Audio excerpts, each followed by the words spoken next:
आप उदास क्यों हैं? नहीं कुछ नहीं, ऐसे ही। हाँ? बताओ ना, मुझे बताओ। नहीं ऐसे ही। हाँ? अकेले हैं ना तभी, इसलिए। अकेले हैं? उनकी याद आ रही है कभी? हाँ? फिर क्या उनके लिए दुआ करते हो? हाँ, सबसे बड़ी बात है कि आप लोग उनके लिए दुआ करो, है ना? हाँ। तो स्कूल की चीज़ें, वर्दी, यूनिफॉर्म, वो सब है कि? हाँ हाँ वो है हमें स्कूल ही से मिलती है। हाँ? स्कूल में से मिलता है। आप मेरे पास आ जाएं। आपकी आंखों में मैंने उदासी देखी और आंसू देखे। आप रोए मत, रोए मत, रोए मत। क्या मसला है इनका? आप क्यों रोती हैं? ये नज़िमन बिचारन करियो मदद होई तो करियो खुदावंद इंशाल्लाह। करीम हम छ त्रेशोय बच्चे यतीम यमन छ कीन सहार खुदायस बगैर माज ते गो कैंसर मालिस ते गो कैंसर अगर तमन यमन पोस आसान मालिस माज तुम लागा पन्नस पानस तमन निश ओस न कीन सहार बगैर खुदायस बगैर। अच्छा, तो छ यमन हमसाय? आइश हमसाय बिल्कुल छ यम मतलब बिल्कुल छुम पसपन यमन निश कीन बगैर खुदायस जात अगर सु तुलिक बी करनक लूख मदद इंशाल्लाह। बस तो करियो मदद बरी ताला। बिस्मिल्लाहिर्रहमानिर्रहीम। अस्सलाम वालेकुम नाज़रीन। हो मेरा काम गरीबों की हिमायत करना, दर्दमंदों से ज़ईफ़ों से मुहब्बत करना। आप सबकी दुआ और मदद से कश्मीर क्राउन इदारे का यही सबसे बड़ा नारा है कि अगर सहाफ़त के साथ साथ हम इबादत में भी शामिल हो जाएं तो शायद हमारा रब हमारी लग्ज़िशों और हमारे गुनाहों की माफ़ी ज़रूर कर देगा और आप सब लोगों के जितने भी ख़ता हैं वो भी इंशाअल्लाह अज़ीज़ माफ़ होंगे। एक बार फिर एक बिछड़े और दर्द से जूझे ख़ानदान का तज़किरा आपके सामने मैं करने जा रहा हूँ। श्रीनगर से लगभग 150 किलोमीटर की दूरी पर वाक़या उड़ी के अरनबुआ इलाके में इस वक्त हम मौजूद हैं और मेरे साथ 3 यतीम बच्चे हैं जिनका इस दुनिया में कोई भी नहीं है, बिल्कुल कोई भी नहीं है आप सब लोगों के सिवा। अगर आप आज इनकी आवाज़ बनना चाहते हैं, अगर आप आज इनका सहारा बनना चाहते हैं तो हम आपका वेलकम करना चाहेंगे। दर्द इतना गहरा है कि मदावा नहीं किया जा सकता है। ज़ख्म इतने हरे हैं कि हम बिल्कुल भी उन ज़ख्मों की मरहम पट्टी नहीं कर सकते, लेकिन कम से कम अपने हिस्से की शम्मा जलाकर, कम से कम अपना हक अदा कर, अपना हक जो है वो आज हम अदा करके इन बच्चों की जो खोई और रोई रोई आंखें हैं उन पे कम से कम थोड़ी सी खुशी आज ज़रूर ला सकते हैं। पहले मैं आपको बता दूं कि ये जो बिल्कुल मेरे पीछे इस टीन का शेड आप गौर से देखिए। इस टीन के शेड में गुज़िश्ता कई सालों से ज़िंदगी जो है वो मर रही है। हर पल ज़िंदगी आखिरी सांसों का इंतज़ार कर रही है, लेकिन खुदा की मदद से और आप सब लोगों की दुआ से ऐसा हम नहीं होने देंगे। मेरे साथ मौजूद है इस वक्त जहांगीर भी, आदिल आप हैं, जहांगीर आप हैं और इनकी बहन जो है मरियम भी हमारे साथ मौजूद हैं। ये 4 भाई बहन हैं।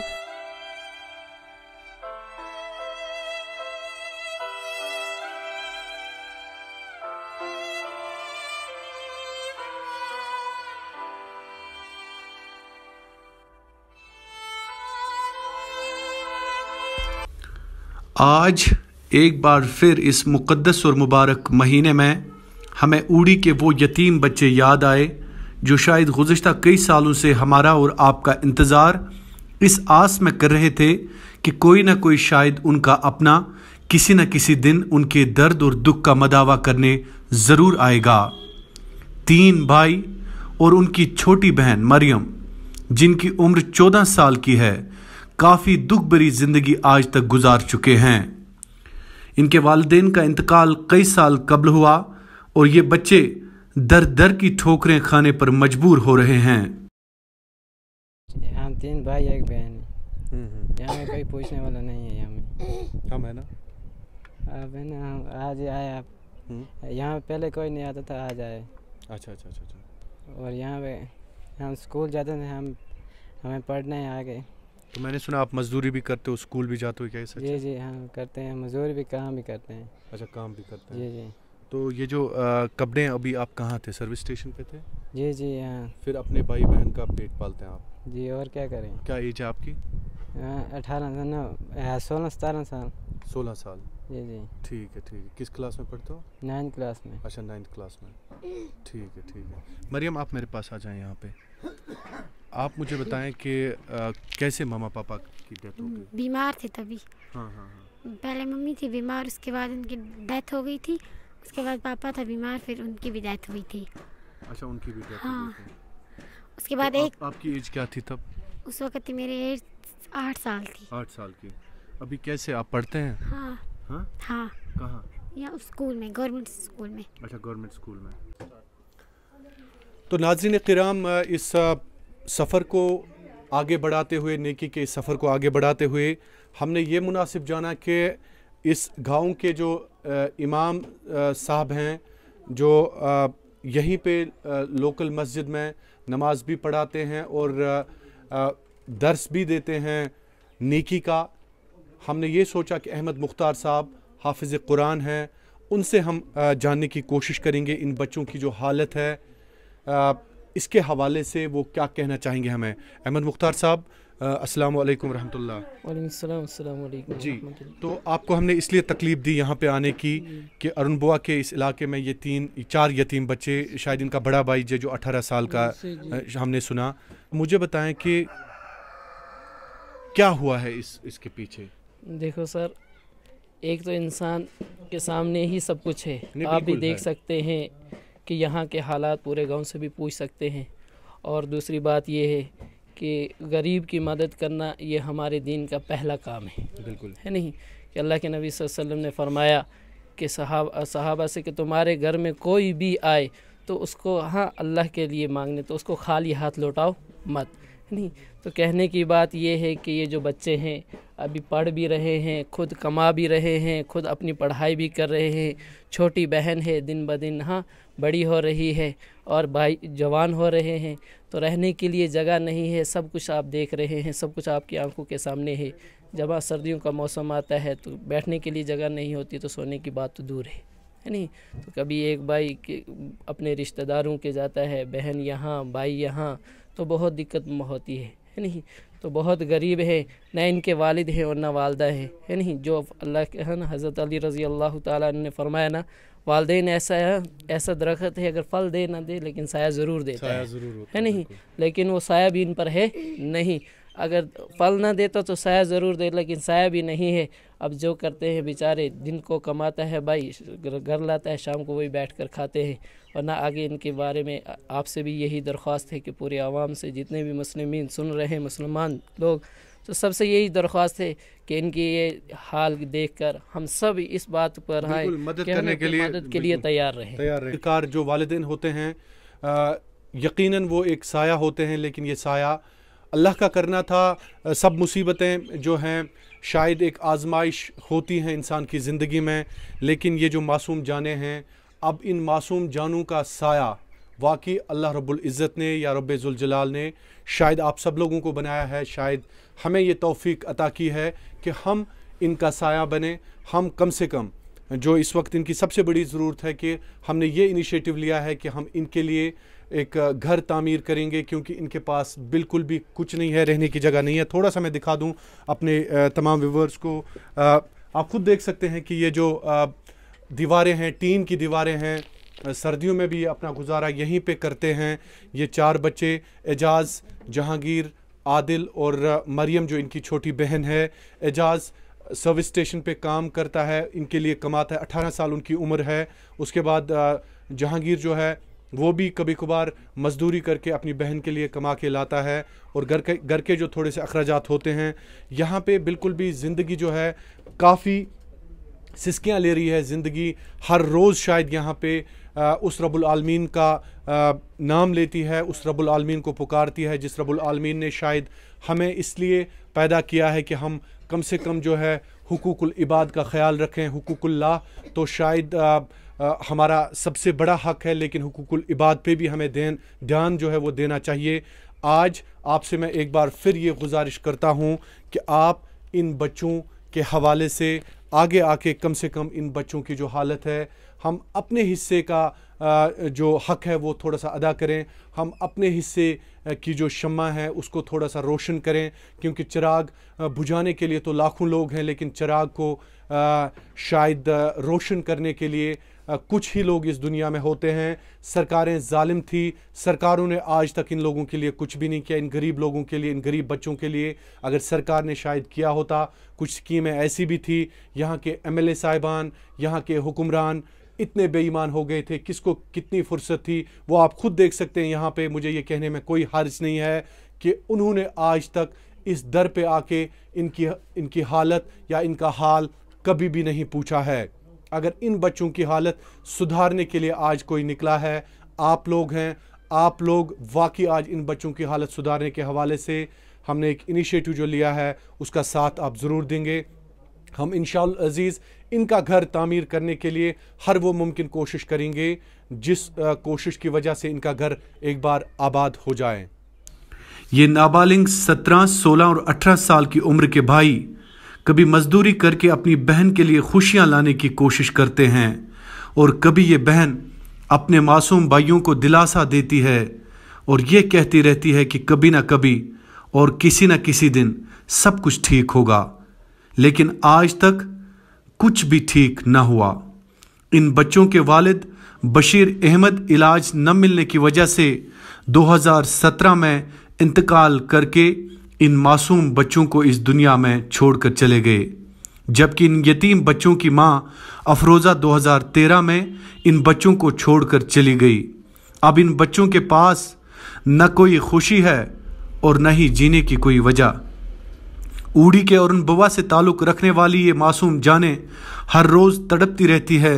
हर रोज़ ये मासूम जाने किसी अपने का इंतज़ार और किसी अपने को पुकारती रहती है, लेकिन दुनिया की रीत और रस्म यह है कि इनका कोई भी अपना नहीं है सिवाय अपने माँ बाप के, जो बिना लालच के अपने बच्चों को प्यार करते थे। इस हकीकत के पीछे छुपा दर्द हमने भी महसूस करने की कोशिश की और हमने ये सोचा कि हम भी इनके दुख और दर्द में शरीक होकर अपना हक अदा करेंगे। इसलिए कश्मीर क्राउन ट्रस्ट ने आप सबके भरोसे इन बच्चों की ज़िंदगी बदलने का फ़ैसला किया और ये कोशिश इंशाल्लाह ज़रूर कामयाबी में तब्दील होकर रहेगी। इन बच्चों के इस गरीब कोठे के अंदर तब बारिश टपकती है जब हम अपने घरों के अंदर आराम से होते हैं। इस यतीम खाने में तब ये बच्चे भूखे और बेबस होते हैं जब हम अपनी अजीज़ औलादों के साथ आला पकवान खाते रहते हैं। लेकिन कश्मीर क्राउन ने ये सब कुछ बदलने का इरादा किया है और इसमें आप सबका ताउन बहुत ही ज़रूरी है। इन बच्चों की ज़िंदगी बदलने की हर तस्वीर आप तक हम पहुंचाएंगे इंशाअल्लाह। हम ये इरादा कर चुके हैं कि इन यतीम बच्चों के नए घर की तामीर में हम हिस्सा बने और इंशाअल्लाह बाकी अखराजात का भी ख्याल रखने की कोशिश करेंगे। लेकिन ये सब हमारे जिंदा दिल फरिश्ता सिफत इंसानों के ताउन से ही मुमकिन है। हम अपने हिस्से की शम्मा जलाते रहेंगे। ज़रूरत आपकी है कि आप इस शम्मा को कब तक रोशन रखना चाहेंगे। अमेरातर के साथ शाहिद इमरान, कश्मीर क्राउन के लिए अरुण बुआ ऊड़ी से। जैसे कि होते हैं, मतलब चावल होते हैं, कभी कभी नहीं होते हैं। कभी नहीं होता। हाँ, फिर हम चाय पीते हैं उस टाइम। सच्ची? हाँ। अच्छा, चाय पीते हो? हाँ, उस टाइम भी चाय पीते हैं। कब, कितनी बार पी ली? बहुत बार पिए। सच बोल रहे हो? हाँ, सच सच। कितनी बार चाय पी? सच बोल रहे हो? जी, कितनी बार चाय पी? बहुत बार भी। किसी को नहीं बोलते हो कि हमने चाय पी? फिर नहीं, किसी का नहीं बोलते। और चाची चाची के भी नहीं बोलते हैं कि हमने, अगर सामने हमने घर में कुछ नहीं है, लोग सब्जी घर में कुछ नहीं है, अगर चावल भी बने, हमने लून मिर्ची के साथ खाना भी खाया है। खाया है। कितनी बार? फिर लोग बोल रहे हैं क्या सब्जी थी, हम बोल रहे थे मीट थी।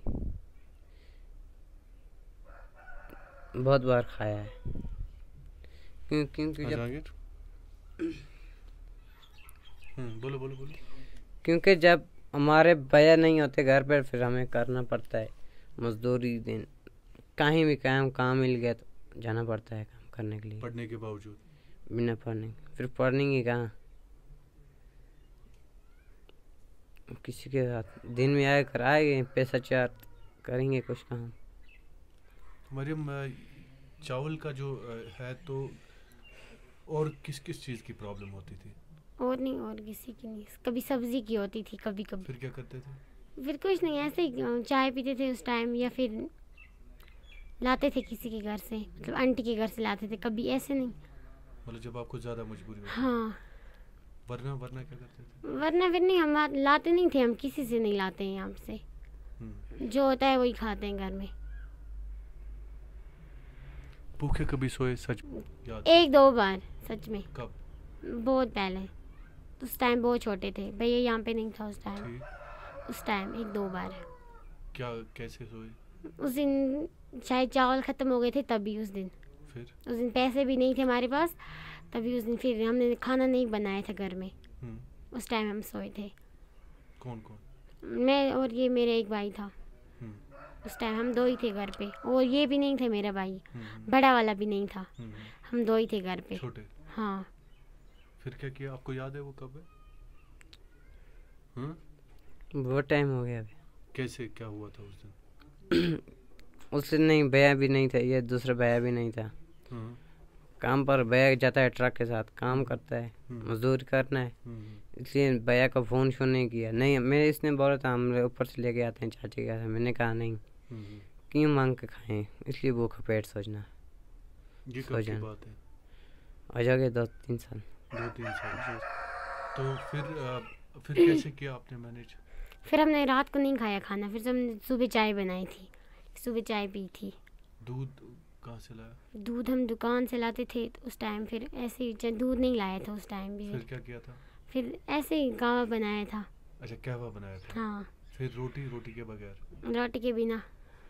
आपने हमारी इतनी मदद की, इसलिए आपके बहुत बहुत शुक्रिया आपका। मैंने कहा अभी मदद की। नहीं, फिर भी आप यहाँ वहाँ से इतने दूर से आए ना, तभी इसलिए।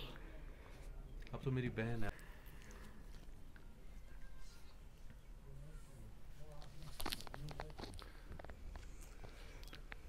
तो नाज़रीन, मैं इस वक्त इन्हीं यतीम बच्चों के साथ मौजूद हूँ, और अल्लाह आपके बच्चों को सलामत रखे। अल्लाह हमेशा आपके बच्चों पे आपका साया रखे। लेकिन आज मैं एक बार फिर आपसे इन बच्चों का दर्द इसलिए बांटने आया हूँ ताकि हम कम से कम इनके लिए कुछ करें। कई बार ये बच्चे जो हैं भूखे पेट सोए हैं, लेकिन इस रियासत के रईस जो हैं, अल्लाह उनको सलामत रखे।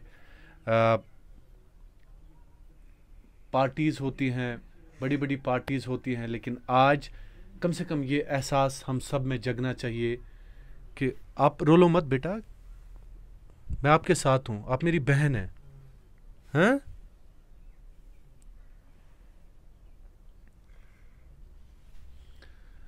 तो इंशाअल्लाह अज़ीज़, मेरा आप सबके साथ वादा है कि इन बच्चों के लिए हम सब कुछ ना कुछ करेंगे। ये इनिशिएटिव जो हमने लिया है, कम से कम अगर इनका घर बन जाए, एक छोटा सा ही घर हम बनाने की कोशिश करते हैं। मुझे उम्मीद है कि इस इनिशिएटिव में आप मेरा साथ देंगे। इस सफ़र में हम रुकने वाले नहीं हैं, इस नेकी में आप ज़रूर मेरा साथ दीजिएगा। मुझे पूरी उम्मीद है